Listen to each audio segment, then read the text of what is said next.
Sema nini ujue? Uongo tuweke pembeni. Sisi wanaume tunapenda matatizo yenyewe. Inapokuja kwenye swala la mahusiano na mtu wa kuwa naye, yaani tunajitakia matatizo tu. Ngoja nikwambie, afu utaniambia kama ni uongo au tunajitakia matatizo kweli.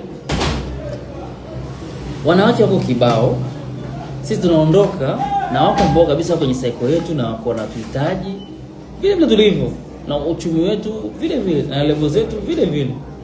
Sisi tunajiondokea, tunaenda kwanza kupambana na wanawake fulani hivi wa level za juu, tunaenda kabisa sio level zetu yani. Tunaondoka, tunaenda kwanza kupambana nao. Tunatia sound inakuwa nene, tunakubalika. Haya, mtihani unakuja unaanza.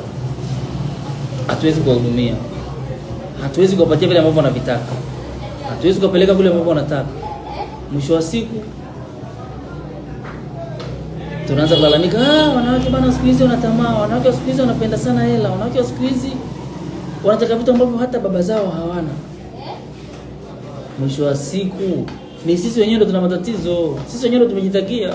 Kuna demu yuko pale ambaye pamoja na kwamba una mshahara wako maybe wa 300,000, mshahara wako maybe wa 500,000, mshahara wako hata wa 150,000. Kuna level ya demu ambaye unaweza kuwa naye na mkakaa pamoja kwa kufurahia.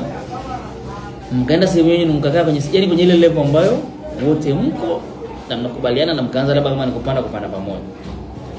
Ila wewe sisi tunapojipa matatizo ni pale sisi level yetu hairuhusu kuwa na wewe mwanamke. Ila sisi tunamtaka. Kwa sababu gani? Maybe ndo peace au ndo nini? Kwaona sisi tunatembea na peace. Bro, tukubaliane tu, tujifunze kitu.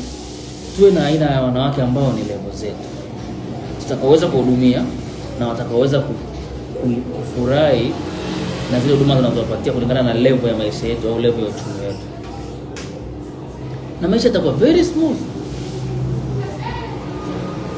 Yaani wote wote enjoy, huyo mwanamke ata enjoy, mkitulia, mnapambana, mnakuwa hivyo pamoja.